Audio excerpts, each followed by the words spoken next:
Welcome back to another Retro Baron's New Vegas Plasma Guide. In this episode we'll obviously be continuing the line of plasma weapons, but not in the direction you might have thought. Instead of going right to the rifle, we need to stop by this blast from the past. I did mention in the last video, so now it's only fair to talk about it. The Plasma Defender. Unique to New Vegas and one of the rarer energy weapons due to an oversight in game allocation. It has never appeared in any other Fallout game, but only under the name Plasma Defender. For those that haven't played the original 3 isometric Fallout games, the Plasma Defender bears an exceptionally uncanny resemblance to the Glock 86 plasma pistol. Now, thanks to Glock's nonsensical but very Germanic way of numbering things, the Glock 86 would be the 86th pistol design the company had made up to that point, which if they were limited with laser weapons is fair enough, although they are on Glock 48 as of this video, and Glock 30 by the time Fallout 1 was released in 1997. As opposed to the Enclave-made and then derived plasma pistol, the Plasma Defender is much more aesthetically clean featuring, which we can assume is an aluminum or polymer body. Aluminum would make sense for heatsink, but polymer is a Glock signature, as it was what their founder, Gaston Glock, was best at. It is also noticeably bigger, which helps with its more favorable stats in the damage department, but considering they are pre-war weapons, and the fact that they were old 100 years ago, when they were part of the pivotal moments in the Mojave, they've probably seen some extensive use, and it's not like Austria can still send them over. Probably. Now, according to the description in Fallout 1 and 2, they were designed by the Glock artificial intelligence supposedly based on, or is actually the mind of Gaston Glock. While as of this video he is still alive at 94, there's nothing to say that hasn't already happened.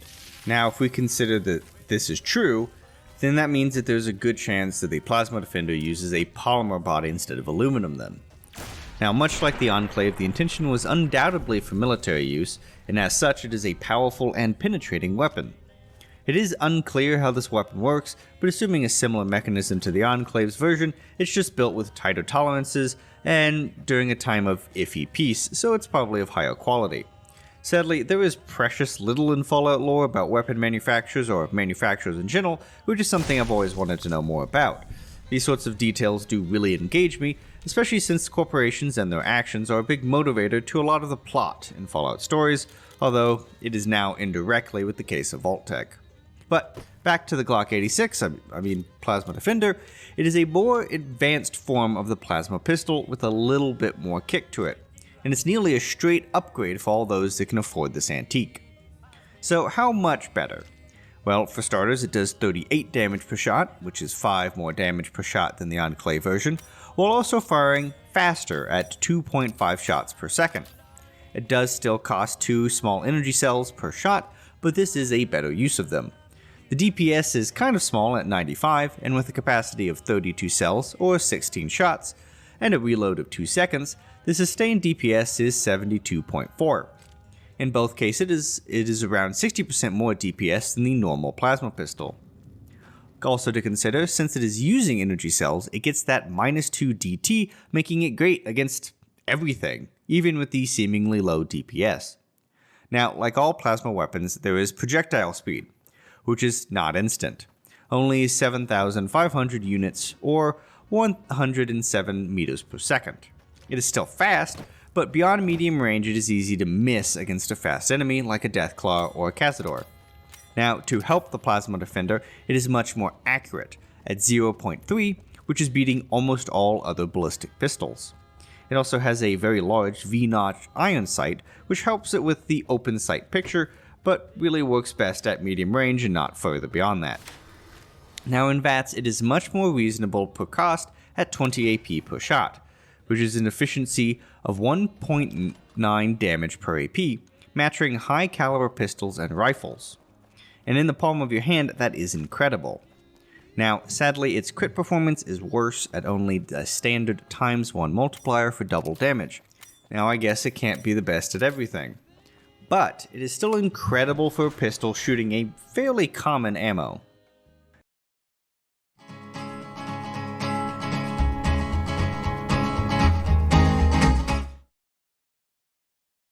At 50 energy requirement and a strength requirement of 2, there is nothing too surprising about the pistol's needs.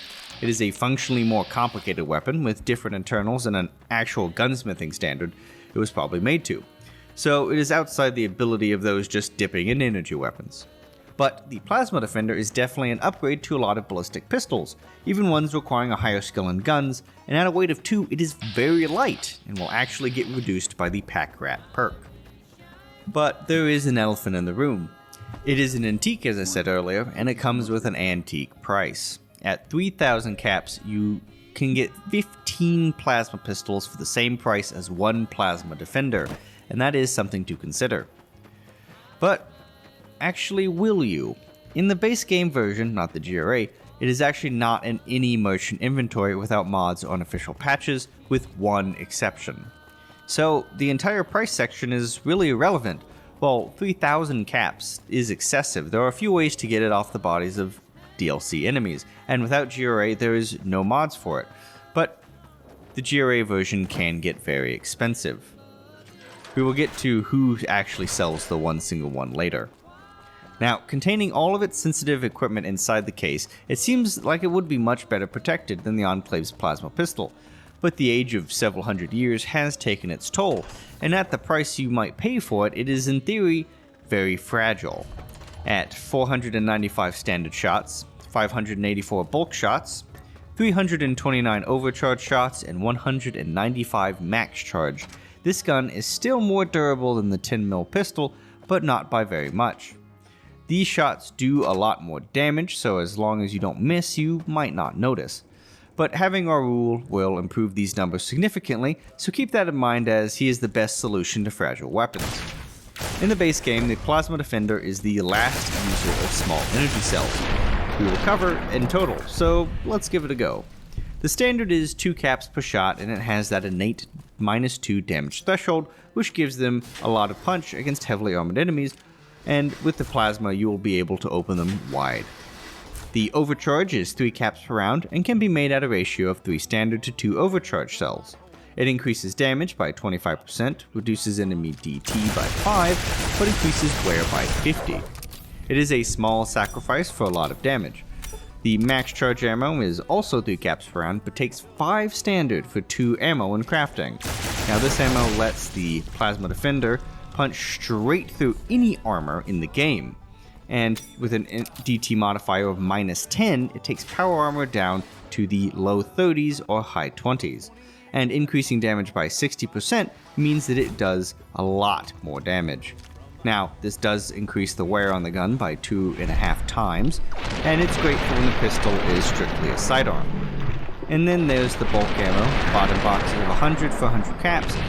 When this is the low powered round, it's 85% damage at 85% the normal wear. Now this is great for the Plasma Defender, since its already high base damage means that it can use these weapons for a lot of enemies.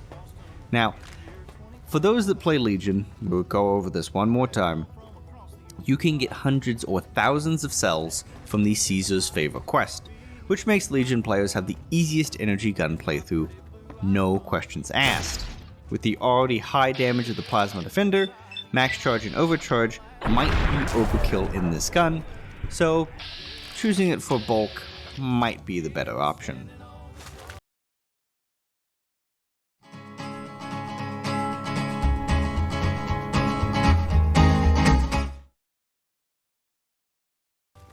Now for uniques, Arcade Ganon does use this gun as his ranged weapon, and since it's a companion weapon, it's a standard Plasma Defender. It only changes that it uses magical companion ammo. Other than that, there is only the GRA version, which is to be covered soon, to offer as an alternative. As alluded to before, no one sells this gun due to it being absent from the leveled list for vendors. Gloria Van Graff has one fixed in her inventory, and she also has one on the table. Other than that, there is one in the safe of the Cocktail Lounge in the Lucky 38, and Bright followers have about a 33% chance after level 8 to have one. Now, the GRA one gets injected into the GRA lists as normal, but the base one will always remain unchanged, without unofficial mods. Now, the Plasma Defender is a throwback to the plasma weapons of the other Fallout games. It is a jump from laser weapons, and the GRA version keeps to that mantra even more strictly. It is expensive, if it could be bought, and it is very powerful. Honestly, the biggest reason to use it over the normal plasma pistol is its looks and its accuracy. It just looks like the laser weapons with its very professional casing, and that goes a much longer way towards using it, because ugly weapons might perform good in a fight, but every moment you have it out, you don't like it. Honestly, there is a lot of reasons why I don't use plasma in a lot of my playthroughs, but the Plasma Defender is not one of them.